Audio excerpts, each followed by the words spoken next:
चली चली चली चली भारत जोड़ो यात्रा चली चली चली चली चली भारत जोड़ो यात्रा चली।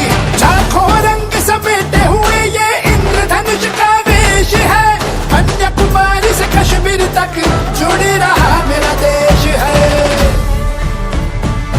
नफरत ना बोने देंगे इस पावन पावन माटी में, हम अमन के फूल खिलाएंगे, प्यार भरी भरी पार्टी में महंगाई को झुका के मानेंगे, आएंगे बेरोजगारी से पंजा लड़ाएंगे। हमारे साथ इस वक्त चर्चा के लिए कांग्रेस के सचिव, प्रदेश कांग्रेस के सचिव अनूप सिंह बैस जी है। किस तरह का संदेश है राहुल गांधी जी का, जो संदेश उन्होंने दिया है कि देश में नफरत के खिलाफ लोगों में प्यार पहुंचाना है, लोगों में भाईचारे का संदेश देना है। अनूप जी, आप बताएंगे किस तरह की नफरत आपको समझ में आ रही है, खासकर देश में और ज़िले में भी?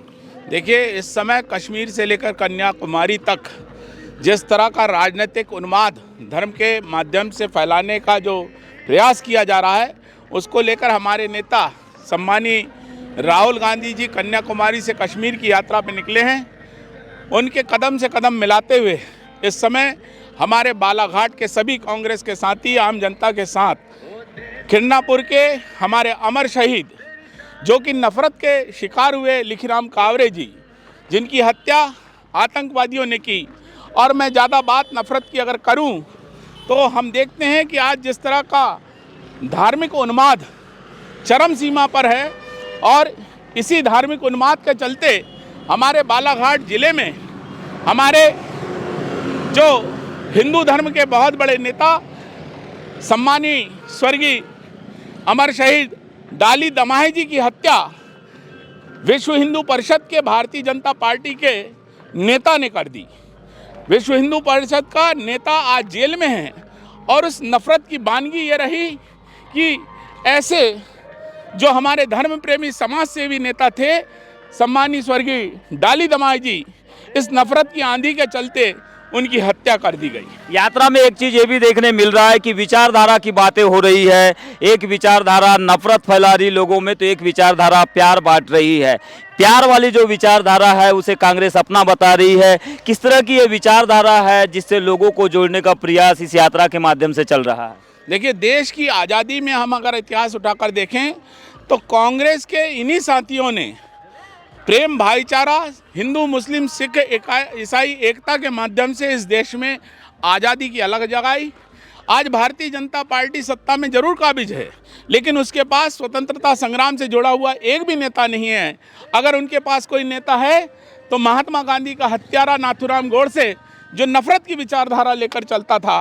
और आज हम कांग्रेस के लोग महात्मा गांधी की उसी अहिंसावादी प्रेम भाईचारे की उसी भाषा शैली के साथ आज सड़कों पर कदम से कदम मिलाते हुए इस पदयात्रा के माध्यम से देश जोड़ो, भारत जोड़ो और नफरत छोड़ो का संदेश दे रहे हैं। हम ये चाहते हैं कि ये शहादत वाली पार्टी, जिसने अंग्रेज़ों से लड़कर महात्मा गांधी के रास्ते पे चलते हुए, जहां इंदिरा गांधी जी की बलिदानी हुई, राजीव गांधी जी की बलिदानी हुई, और आज उसी नक्शे कदम पे हमारे नेता सम्मानीय राहुल गांधी जी चल रहे हैं, और कश्मीर से कन्याकुमारी तक इसी धर्म प्रेम, एकता और भाईचारे का संदेश दे रहे हैं।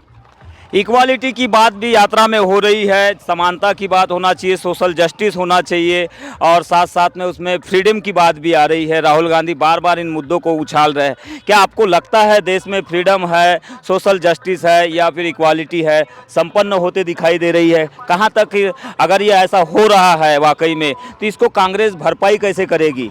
देखिए, इस समय धर्मांधता के चलते समाजवादी की जो मुख्य विचारधारा है उसे पूरी तरह से नष्ट कर दिया गया है।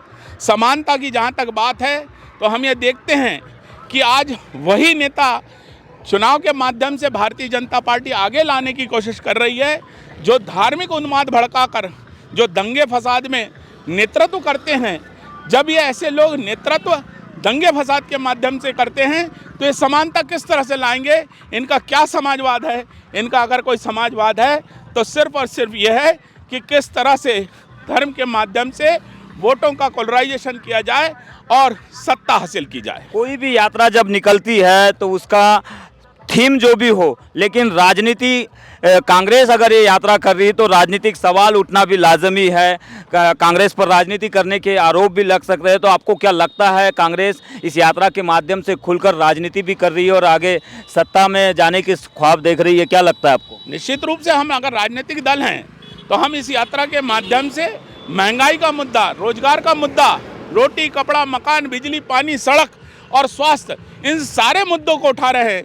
क्योंकि इस समय हम ये देख रहे हैं कि चाहे मध्य प्रदेश की बात की जाए, चाहे देश की बात की जाए, आज ये जितने भी सत्ता में काबिज लोग हैं, ये कहीं पर भी इन मुद्दों की बात नहीं कर रहे हैं, महंगाई की बात नहीं कर रहे हैं, बेरोजगारी की बात नहीं कर रहे हैं। आज के समय में जो सबसे ज़्यादा जो एक ज्वलंत समस्या कि हम देख रहे थे कि किसान जहाँ आत्महत्या कर रहा है, वहाँ पर आज हम ये भी परिदृश्य देख रहे हैं कि शिक्षित बेरोजगार जो है, बीई किए हुए नौजवान आत्महत्या कर रहे हैं। ये बहुत ही ऐसा घृणित नज़ारा है जो इस देश को देखते हुए बड़ा अपने आप में भारत माता शर्मसार हो रही है। कि देश में आज महंगाई चरम सीमा पर है, बेरोजगारी दर जो है रोज़ाना बढ़ रही है, आर्थिक स्थिति देश की बिगड़ती है, फिर सुधर जाती है, फिर और कहीं बिगड़ जाती है, लेकिन इसमें समानता नहीं है।